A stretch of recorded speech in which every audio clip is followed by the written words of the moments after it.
숙명여자대학교 화공생명공학부의 성영준입니다. 오늘 제가 발표드릴 주제는 저는 앞에 분들 하셨던 거랑은 조금 약간 다른 기술일 수도 있긴 한데, 저는 배기가스 내 이산화탄소 저감을 위한 약간 생물학적 기술에 대해서 설명드린다고 보시면 될 것 같습니다.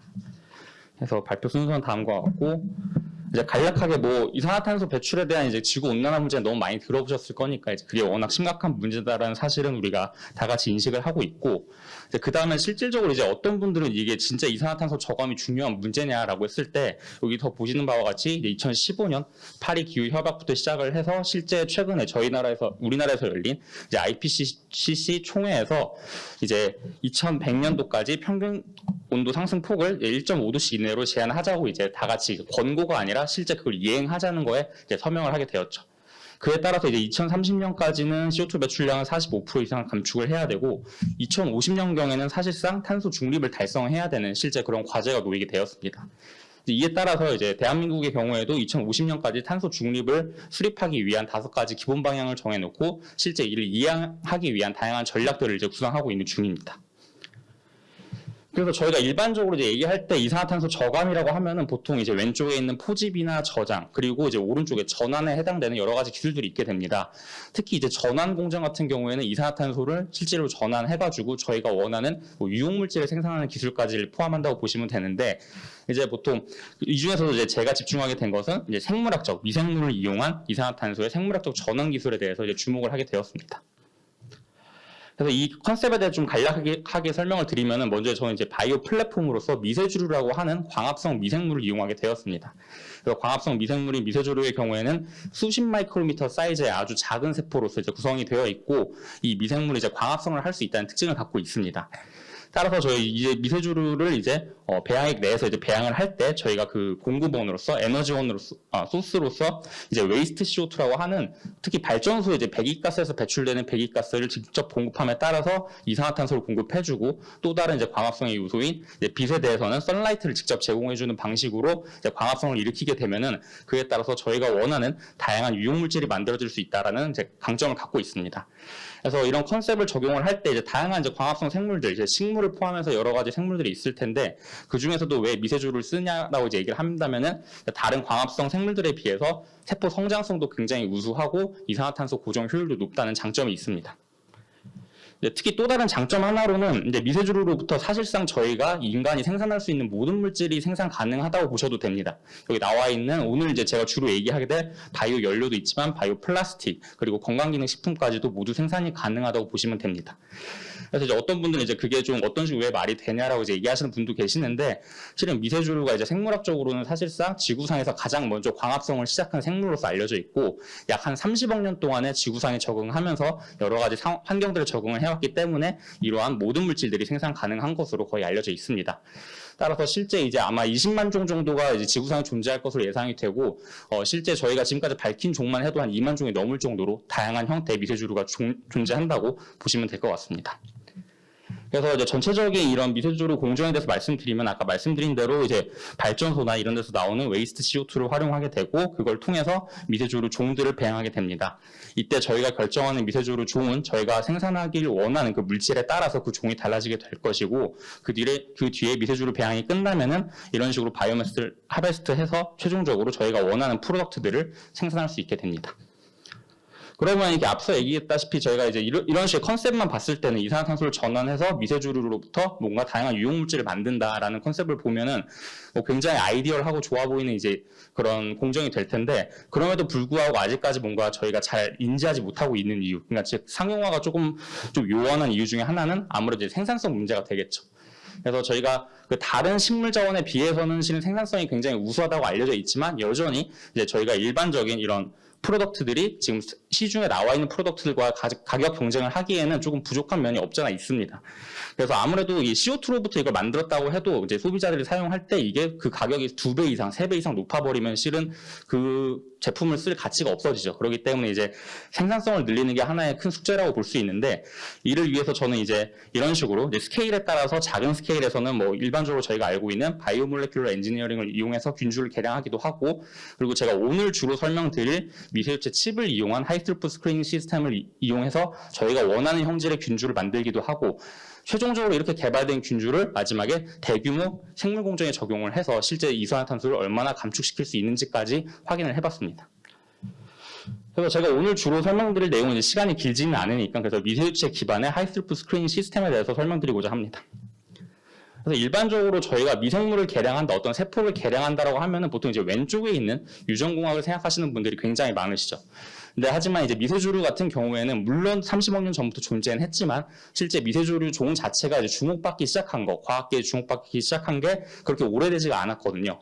그리고 이제 미세조류 종 자체도 약간 진핵세포로서 인간과 거의 동일한 사이즈의 유전자를 갖고 있습니다. 그렇기 때문에 굉장히 복잡한 구조를 갖고 있어서 이러한 일반적인 이제 유전공학 기술을 적용하기가 굉장히 어려운 상황이기 때문에 제가 택한 전략은 다음과 같이 뮤턴트 라이브러리라고 하는 다양한 형질을 가진 돌연변이 종을 한 수십만 종을 이제 랜덤하게 만든 다음에 그 중에서 제가 필요로 하는 종만 스크리닝 해내는 식으로, 즉 선별하는 식으로 균주를 확보하고자 하였습니다.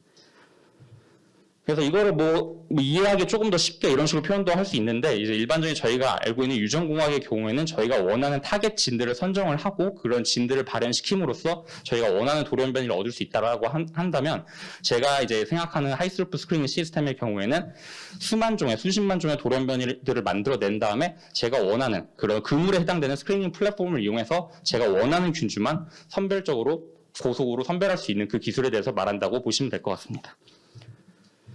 그래서 미세조류 중에 아까 수십만 종이 있다고 말씀드렸는데 이제 그거를 이제 대표적으로 아주 크게 분류를 하게 되면은 운동성이 있는 모타일 균주와 운동성이 없는 넌모타일 균주로 구분할 수 있게 됩니다.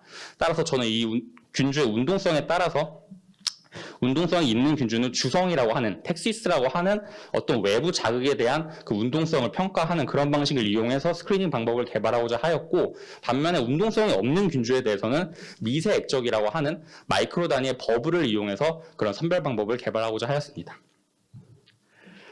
그래서 먼저 아까 왼쪽에 말씀드렸던 이제 운동성이 있는 균주에 대한 선별 방법에 대해서 말씀을 드릴 텐데 아까도 얘기 드렸다시피 이제 주성이라는 것은 이제 빛에 대한 자극 혹은 케미컬에 대한 자극에 따라서 그런 미세조류 세포가 반응하는 현상을 얘기하게 됩니다. 그래서 여러분들이 제가 이제 보시다시피 여기 광합성에 대한 이제 식이 나와 있게 되는데 여러 가지 팩터들을 보게 되면은 먼저 광합성에 필요한 에너지는 보통 이제 빛 에너지가 될 것이고 그 다음에 광합성에 필요한 소스는 이산화탄소가 될 것입니다. 따라서 저는 빛에 대한 반응성이 빠른 균주는 광합성 효율에 뭔가 우수한 측면이 있을 것이다라고 가정을 하고 반면에 또 이산화탄소 저감 능력이 뛰어난 이산화탄소 고조화 능력이 뛰어난 미세조류 균주는 이런 식으로 외부적인 화학 반응에 굉장히 잘 반응할 것이라고 예상을 하게 되었습니다.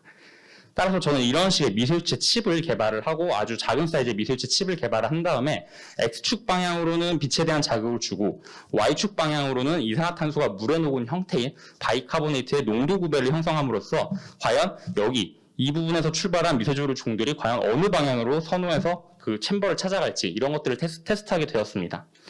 그래서 이제 예상했다시피 제가 결과를 이제 보니까 확실히 빛에 대해서 빨리 반응하는 균주들의 경우 광합성 효율이 상대적으로 높은 것을 확인할 수 있었고 또한 이런 식으로 농도 구배가 높은 한마디로 높은 농도의 CO2를 선호하는 돌연변이 균주는 이산화탄소 고정 효율이 높은 것을 최종적으로 확인할 수 있었습니다. 따라서 이러한 결과를 바탕으로 그럼 저희가 원하는 광합성 효율도 우수하고 이산화탄소 고정 효율도 우수한 균주를 확보하기 위해서는 짧은 시간 내에 이런 고농도 바이카보네이트 농도 챔버에 도착한 미세조류 균들을 선별하면 되겠죠. 그래서 그런 반복 과정의 선별 과정을 통해 가지고 최종적으로 확보된 균주의 경우에는 이런 식으로 바이오매스 생산성이라든지 이산화탄소 고정 효율 그리고 바이오 연료 생산성까지 뛰어난 것을 확인하였습니다. 그리고 이제 추가적인 연구로서 아까 말씀드렸던 운동성이 없는 균주에 대한 이제 선별의 문제가 되는데 이를 위해서 저는 다음과 같이 이제 마이크로 버블, 마이크로 드랍넷을 이렇게 빠른 속도로 만들게 되었습니다. 이때 만들어지는 마이크로 드랍넷은 하나의 이제 버블로서 그 버블 안에는 미세조류 세포가 성장할 수 있는 환경이 된다고 보시면 되고 그래서 그 버블 하나하나, 마이크로미터의 버블 하나하나가 하나의 미세조류 광생물 반응기로서 역할을 한다고 보시면 될 것 같습니다. 그래서 한마디로 저희가 이제 플라스크 배양 같은 거 하는데 플라스크 21만 6천 개를 뭐 한 번에 배양하는 그런 시스템이라고 보셔도 될 것 같습니다. 그래서 여기에서 이제 허들은 이제 미세 액적이라고 하는 버블 내에 미세조류 세포를 배양하는데 결국엔 외부로부터 광합성에 필요한 빛과 이산화탄소를 효율적으로 공급해야 되는 그런 문제가 있었습니다.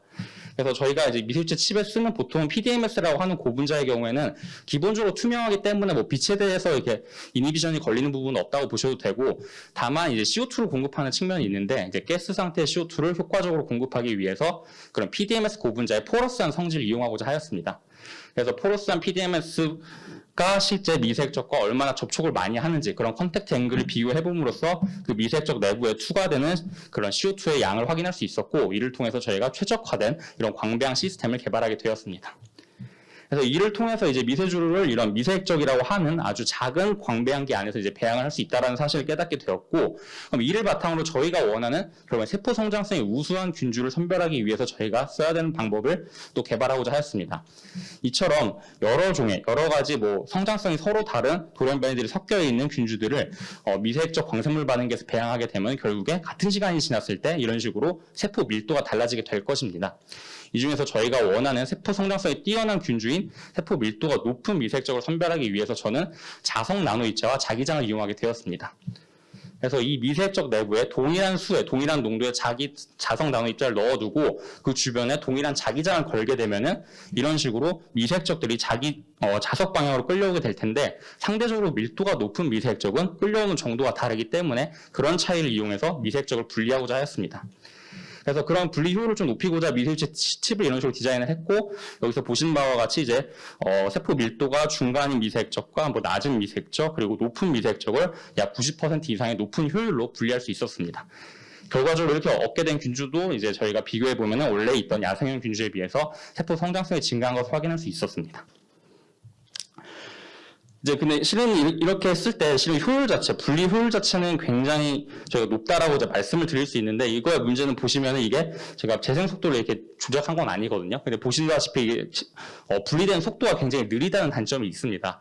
따라서 저는 이걸 극복하고자 실제 미세액적을 밀도별로 구별할 수 있는 원심분리 시스템을 개발하고자 하였습니다.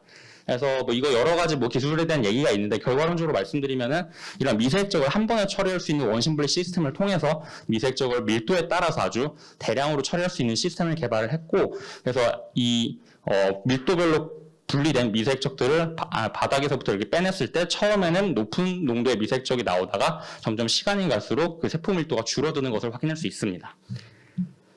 따라서 저는 이런 스크리닝 시스템을 과연 어떤 균주를 선별하는 데 적용을 할 것인가 고민을 많이 했는데, 그 당시 이제 제가 목표로 하던 게 결국에는 이렇게 자연 태양광을 활용하는 대규모 공정에 적용하고자 하는 데 목적이 있었습니다. 근데 이게 알려진 바에 따르면은 이런 식으로 저희가 이제 실제 태양을 보게 되면은 이런 클라이밋 체인지나 클라우드 커버 등에 의해서 빛 조건이 굉장히 플럭추에이션이 심한 것을 다들 알 수 있죠. 그래서 실제 우리가 태양광이 공급되는 형태가 이런 식으로 굉장히 플럭추에이션이 심한 걸 알 수 있는데, 이런 형태에서는 이제 고광도에서 미세조류 세포가 그거에 적응하기 위한 기작들이 실제 빛 조건이 바뀌어가지고 빛을 이제 최적으로 흡수할 수 있는 상황이 되었을 때 이런 기작들이 빨리 해소되지 않으면은 그런 전체적인 광합성 효율을 저해한다고 알려져 있습니다. 따라서 저는 이런 식으로 라이트가 플럭추에이션이 있는 상황에서도 광합성 효율이 좋은 균주를 개발하고자 본 시스템을 아까 개발했던 스크리닝 시스템에 적용하게 되었습니다. 그래서 이 부분도 그냥 이제 간단히 말씀드리면, 결과론적으로 이제 균주를 최종적으로 선별해가지고 두 종의 균주를 선별하게 되었고, 이 균주의 경우에는 라이트 조건을 이런 식으로 플럭추에이션으로 줬을 때 보통 원래 있던 일반적인 균주의 경우에는 약 이제 동일한 광량에 대해서 빛 패턴만 다르게 쓸 뿐인데 원래 세포 성장성이 50% 이상 감소하는 효과가 나타나지만, 제가 개발한 균주의 경우에는 그런 식의 세포 성장성 감소가 없었습니다. 뿐만 아니라 이제 실시간으로 빛이 변할 때 실시간으로 광합성 효율을 분석해본 결과도 항상 돌연변이 균주들이 좀 더 우수한 것을 확인할 수 있었고, 최종적으로 저희가 이 돌연변이를 랜덤하게 만들어내고 그 다음에 그 중에서 이제 저희가 원하는 균주를 뽑아낸 그런 상태인데, 실제 그 균주의 유전자가 어떻게 변화되는지 이제 전장 유전체 분석을 통해 가지고 그 관련 유전자의 메커니즘도 밝혀낸 데까지 성공을 했습니다. 그래서 이제 마지막 말씀드리고 싶은 거는, 이렇게 적용된 균주가 보통 이제 랩 스케일에서 균주를 개발하면은 이제 거기서 성능 평가하고 끝나는 경우가 많은데, 저희 같은 경우에는 이제 한국 지역난방공사 판교지사에 있는 그런 발전소 설비에 나오는 이산화탄소 플루가스를 이용해서 실제 미세조류를 1.6톤 규모로 배양을 해봤습니다. 그래서 자연 태양광을 이용해서 배양한 결과 약 40% 이상의 성장성 향상이 있음을 확인할 수 있었습니다. 그래서 마지막으로 이제 대규모 배양에 대한 설명인데, 저희가 이제 배양해봤던 게 이런 식으로 아까 얘기했던 한국지역난방공사에 있는 LNG 기반 발전소에 있는 플루가스를 이용해서 미세주를 배양하기도 해봤고, 그 다음에 석탄화력 발전소에서 나오는 배기가스를 이용해서도 미세주를 배양하게 되었습니다. 그래서 마지막은 이런 식으로 실제 저희가 이제 1톤 규모 반응기를 이용을 해가지고 3개를 이용해가지고 저희가 개발한 돌연변이 균주들을 실제 적용을 시켜서 저런 식으로 배양을 하는 사진을 보실 수 있습니다. 그래서 처음에는 셀이 거의 없기 때문에 굉장히 연한 색이었다가 점점 더 셀이 자라기 시작하면서 점점 더 진한 초록색으로 바뀌는 걸 보실 수 있고, 최종적으로 마지막 단계에 가면 그 내부에 바이오 연료로 사용할 수 있는 지질들이 꽤 많이 축적되는 것 또한 저희가 마지막에 확인할 수 있었습니다. 네, 이상 제 발표 마치도록 하겠습니다. 감사합니다.